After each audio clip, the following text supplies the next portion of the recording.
Hello friend, आप सबका स्वागत है हमारे यूट्यूब चैनल क्रिकेट पे। दोस्तों, आज का हमारा पेपर है वो हिंदी विषय का रहेगा। सेकंड ग्रेड 2015 जो स्पेशल एजुकेशन डिपार्टमेंट वाली भर्ती थी दोस्तों, उसके पेपर हम कर रहे हैं। सामाजिक का हमने कल कर लिया था, आज हमारा विषय वो हिंदी का है, जिसमें 20% शिक्षण वीडियो के आए थे वो हम इस वीडियो में करने वाले हैं।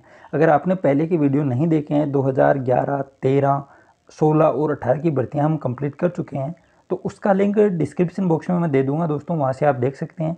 इसके अलावा भी दोस्तों कम्युनिटी पोस्ट पर भी मैं हर दिन एक क्वेश्चन डालता हूँ, एक या दो क्वेश्चन डालता हूँ जो बहुत के गलत आंसर है। मतलब वही क्वेश्चन मैं डाल रहा हूँ जो कन्फ्यूजन है, ये आपके पढ़े हुए नहीं है, एकदम से हार्ड लेवल के। मान लीजिए आरपीएससी फर्स्ट ग्रेड एग्जाम हो या फिर और किसी एग्जाम में आया हुआ, जो आपके लिए थोड़ा सा मतलब कठिन सवाल होगा, लेकिन आप अगर उनको कर लेंगे तो आपके लिए अच्छी बात होगी। तो उन क्वेश्चनों को भी आप देखा करें और अपना आंसर वो देने की कोशिश किया करें, और उसी कंसेप्ट को आप उसी दिन पढ़ लें, ताकि अगर उसी कंसेप्ट के ऊपर अगर कोई दूसरा प्रश्न आता है तो वो भी आपका गलत ना हो। तो दोस्तों, आप शुरू करते हैं हमारा आज का वीडियो आप पूरा देखा करें ताकि आपको उसका पूरा फ़ायदा मिले। तो ये देखिए दोस्तों, second grade special education exam 2015 आपके लिए मोस्ट इम्पोर्टेंट क्वेश्चन ये रहने वाले हैं दोस्तों, क्योंकि ये एग्ज़ाम वो 2018 में हुई थी। तो आप समझ सकते हैं कि 2018 वाले क्वेश्चन तो आपको डेफिनेटली करने ही करने हैं। लास्ट टाइम जो रेट 2018 में आई थी उसमें सबसे ज़्यादा क्वेश्चन दोस्तों 2016 वाली भर्तियों के आए थे। तो आपके लिए ये एकदम से बहुत ही शानदार प्रश्न रहने वाले हैं। ये वीडियो तो आप कम से कम देखें, अगर पूरे भी नहीं देखते हैं तो ये 2018 वाली ये तीसरी भर्ती है दोस्तों, तो ये तो आपको कम से कम देखना ही है। अब हम सीधा चलते हैं इसके शिक्षण विधियों के वर्षन में, जो लास्ट में है एकदम 131 नंबर से शुरू होंगे शायद।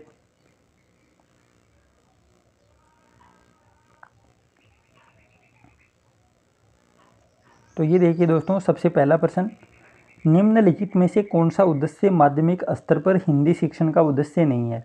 शब्द भंडार, लोकोक्ति, मुहावरा आदि के भंडार में वृद्धि करना, बालकों को व्याकरण के नियमों से परिचित कराना, लिपि का ज्ञान कराना और बालकों में सौंदर्य अनुभूति और भाव अनुभूति की क्षमता विकसित करना।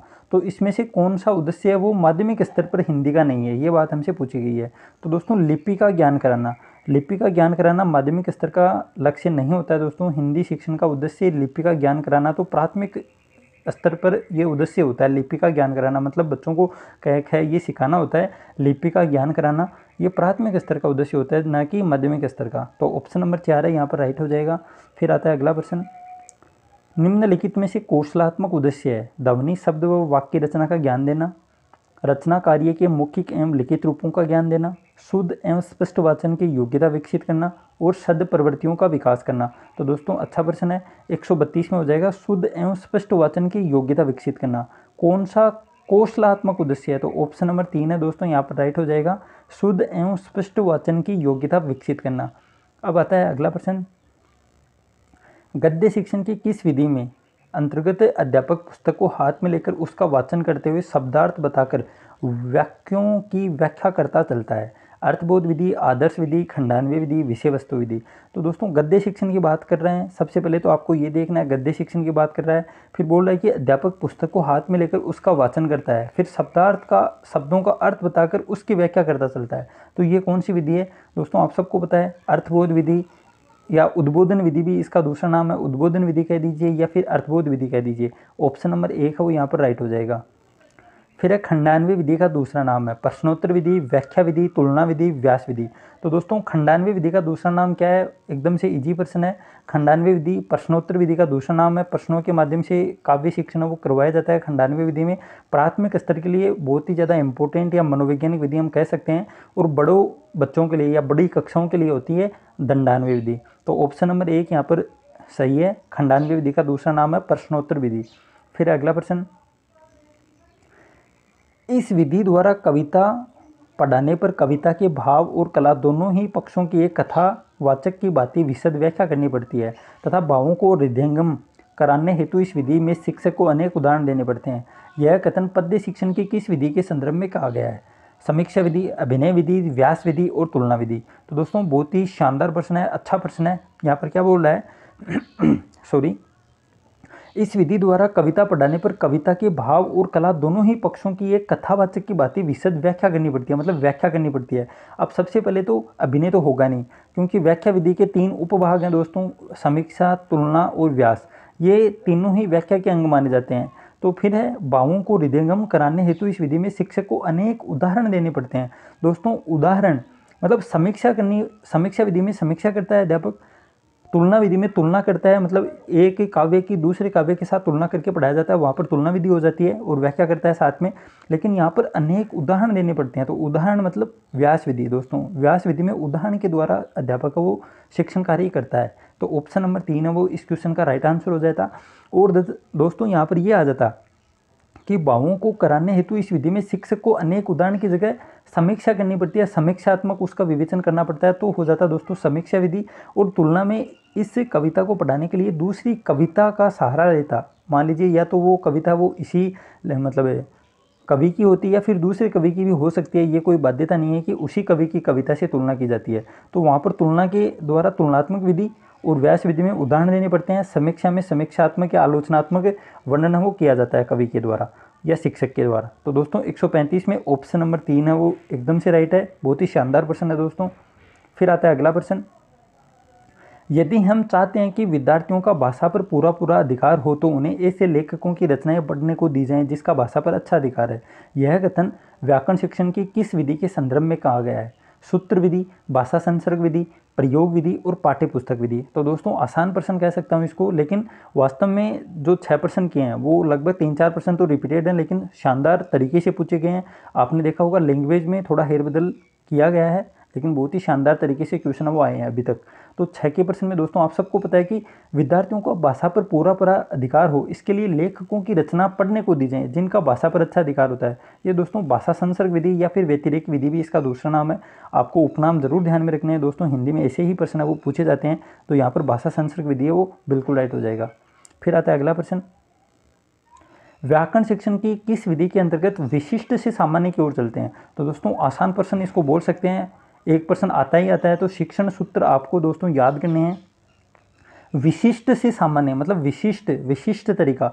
वर्तमान में जो विद्यालय शिक्षा चलती है वो सामान्य से विशिष्ट चलती है, मतलब निगमन विधि से शिक्षण कार्य वो करवाया जाता है। लेकिन यहाँ पर बोल रहा है विशिष्ट से सामान्य, तो विशिष्ट से सामान्य मतलब आगमन विधि। ऑप्शन नंबर 1 है यहाँ पर बिल्कुल राइट हो जाएगा 137 में, ऑप्शन नंबर 1। फिर अगला प्रश्न, 1961 में किस शोध छात्र ने डॉक्टर रॉबर्ट बुश एवं डॉक्टर DW एलन के निर्देशन में कार्य करते हुए शिक्षण प्रशिक्षण को अधिक प्रभावशाली बनाने तथा प्रशिक्षण को वास्तविक बनाने का महत्वपूर्ण प्रयास किया? मैककोलम, अनविन, केथ एचिसन और W क्लेन वेक। तो दोस्तों बहुत ही शानदार प्रश्न है, और इसकी डेट में फेरबदल होता है, कोई 1961 बोलता है, कोई 1963 बोलता है। तो आपके लिए एग्जाम में आया हुआ क्वेश्चन एकदम सॉलिड है। तो यहाँ पर आप डेट भी ध्यान में रख लेना। 1961 सूक्ष्म शिक्षण विधि की बात कर रहा है। रॉबर्ट बुश और एलन इसके मतलब माने जाते हैं, सबसे पहले इन्हीं ने ये काम वो किया था, खोजकर्ता इसको मान सकते हैं। फिर इसका एक शिष्य था दोस्तों जिसने इसको और प्रभावशाली बनाने के लिए, वास्तविक बनाने का सबसे महत्वपूर्ण प्रयास है वो किसने किया? तो दोस्तों शानदार प्रश्न है, आप सबको पता भी होगा कीथ एचिसन वो लड़का था जिसने इसको और प्रसिद्ध बनाया। तो 138 में ऑप्शन नंबर 3 है वो बिल्कुल राइट हो जाएगा। फिर है नेक्स्ट क्वेश्चन, निम्नलिखित में से प्रस्तावना कौशल का घटक नहीं है? पूर्व ज्ञान का उपयोग, अंतः क्रिया में परिवर्तन, सुसंबद्धता, उचित युक्तियों का प्रयोग। तो दोस्तों शानदार प्रश्न है, आप सबको पता होगा प्रस्तावना कौशल पूर्व ज्ञान से संबंधित होती है, पूर्व ज्ञान के ऊपर ही नया क्वेश्चन है वो बनाया जाता है। तो दोस्तों ऑप्शन 1 तो बिल्कुल सही है। फिर इसमें सुसंबद्धता पाई जाती है। सुसंबद्धता का मतलब ये यहाँ पर ये है कि जो आप दूसरा क्वेश्चन करोगे, मतलब सबसे पहले आपने एक प्रश्न पूछा, उसका आंसर आया, उसी आंसर से आपको दूसरा प्रश्न बनाना है, तो सुसंबद्धता भी इसमें पाई जाती है। उचित युक्तियों का प्रयोग भी इसमें किया जाता है। लेकिन अंतः क्रिया में परिवर्तन दोस्तों ये इसका घटक नहीं है प्रस्तावना कौशल का। तो ऑप्शन नंबर 2 यहाँ पर राइट हो जाएगा, क्योंकि आपको पूछा है प्रस्तावना कौशल का घटक नहीं है, तो अंतः क्रिया में परिवर्तन। 139 में ऑप्शन नंबर 2 है वो बिल्कुल राइट है।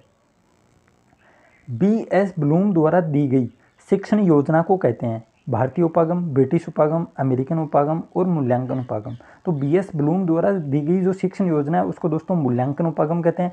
140 में ऑप्शन नंबर 4 है वो यहाँ पर राइट हो जाएगा, एकदम इजी क्वेश्चन है। चलते हैं अगले प्रश्न पर। इकाई विधि विषय का बड़ा उपभाग होता है जिसमें कोई मूलभूत सिद्धांत होता है। इस सिद्धांत या प्रकरण के अनुसार ही छात्र क्रियाओं का इस प्रकार नियोजन किया जाता है कि उन्हें महत्वपूर्ण अनुभव प्राप्त हो सके। यह कथन संबंधित है पाठ योजना, वार्षिक योजना, इकाई योजना, सूक्ष्म शिक्षण योजना। तो दोस्तों यहाँ पर क्या बोल रहा है कि इकाई किसी विषय का बड़ा उपभाग होता है जिसमें कोई मूलभूत सिद्धांत होता है। इस सिद्धांत या प्रकरण के अनुसार ही छात्र क्रियाओं का इस प्रकार नियोजन किया जाता है कि उन्हें महत्वपूर्ण अनुभव प्राप्त हो सकें। यह कथन किससे संबंधित है? तो दोस्तों ये कथन है इकाई योजना से संबंधित। ऑप्शन नंबर 3 है वो यहाँ पर बिल्कुल राइट है, 141 में ऑप्शन नंबर 3। फिर है नेक्स्ट क्वेश्चन, दर्शित सर्वे सामग्री के संबंध में असंगत कथन है वो बताइए। सुंदर, आकर्षक और रुचिकर होनी चाहिए। ये तो दोस्तों एकदम सही बात है कि सुंदर, आकर्षक और रुचिकर होना चाहिए, क्योंकि सर्वे दर्शित सामग्री का सबसे इंपॉर्टेंट उद्देश्य ये होता है कि सुंदर, आकर्षक और बच्चों के रुचिकर होनी चाहिए, ताकि बच्चा है वो एकदम से ध्यान लगाकर, मन लगाकर पढ़ाई कर सके। फिर है छात्र के मानसिक स्तर के अनुकूल होनी चाहिए। ये भी बिल्कुल सही बात है।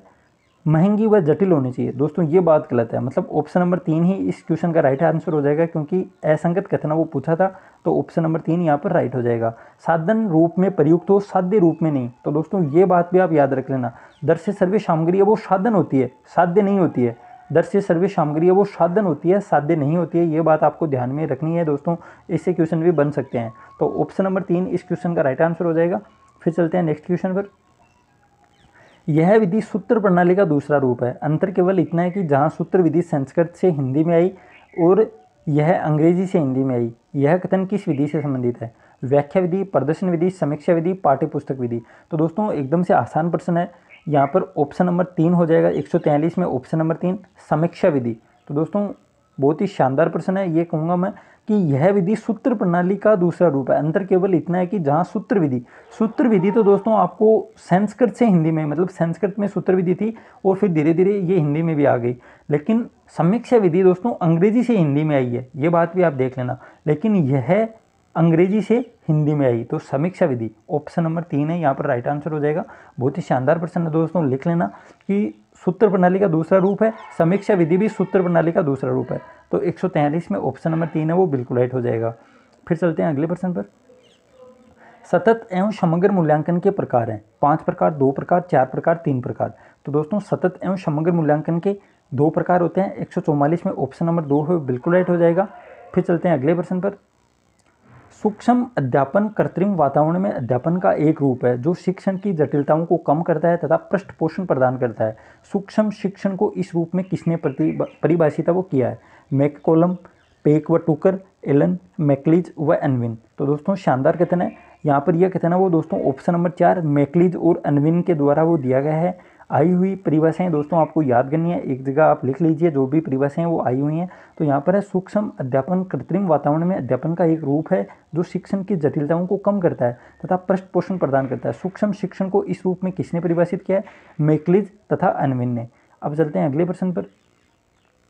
किसके अनुसार शिक्षण व्यवस्था के सभी पक्षों के व्यवहारिक रूप का आलेख ही पाठ योजना है? हर्बर्ट, बोशिंग, डेविज और लेस्टर बी। तो दोस्तों शानदार परिभाषा है ये भी। शिक्षण व्यवस्था के सभी पक्षों के व्यवहारिक रूप का आलेख ही पाठ योजना है। बहुत ही शानदार परिभाषा है दोस्तों। तो 146 में हो जाएगा ऑप्शन नंबर 3 डेविज महोदय के द्वारा ये परिभाषा वो दी गई है। अब चलते हैं अगले प्रश्न पर। 147 नंबर।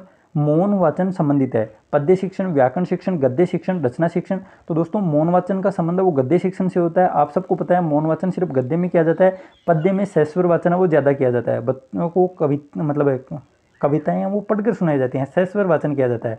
लेकिन गद्य में मौन वाचन वो सबसे ज़्यादा उपयुक्त है वो रहता है। फिर चलते हैं अगले प्रश्न पर। 148 नंबर। सहायक सामग्री के भेद हैं 4, 3, 5 और 7। तो दोस्तों आसान प्रश्न, आप सबको पता है कि सहायक सामग्रियाँ 3 प्रकार की होती हैं। ऑप्शन नंबर 2 यहाँ पर बिल्कुल राइट हो जाएगा। ऑप्शन नंबर 2, 3 सर्वे सामग्री, दर्शय सामग्री और सर्वे दर्शय सामग्री। फिर चलते हैं आज के सेकंड लास्ट क्वेश्चन। निम्नलिखित में से सूक्ष्म शिक्षण की विशेषता नहीं है। इसमें विषय वस्तु सरल व छोटी होती है। इसमें कक्षा का आकार 5 से 10 विद्यार्थियों का होता है। इसमें कालांश का समय 25 से 30 मिनट होता है। इस शिक्षण से छात्र अध्यापकों में आत्मविश्वास जागृत होता है। तो दोस्तों सूक्ष्म शिक्षण की कौन सी विशेषता नहीं है? हमने इसके बारे में कल परसों भी बात की थी। तो सूक्ष्म शिक्षण दोस्तों कालांश का समय 25 से 30 मिनट होता है, ये बात बिल्कुल गलत है।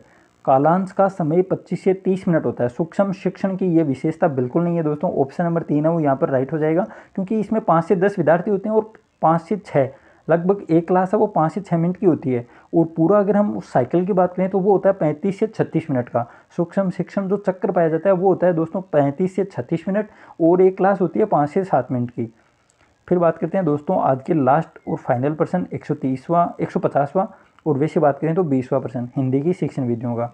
और दोस्तों शानदार प्रश्न आए हैं, वास्तव में 1-2 प्रश्न को छोड़ दें, क्योंकि आप सबको पता है वैसे भी 2-3 प्रश्न तो ईजी आते ही हैं, लेकिन और प्रश्न वो एकदम अच्छी तरीके से पूछे गए हैं, घुमा फिरा के, लेकिन लगभग हम पहले कर चुके हैं। सतत एवं व्यापक मूल्यांकन की विशेषता नहीं है। छात्रों के ज्ञानात्मक, भावात्मक व क्रियात्मक तीनों पक्षों का मूल्यांकन इससे संभव है। तो दोस्तों ये तो विशेषता होती है।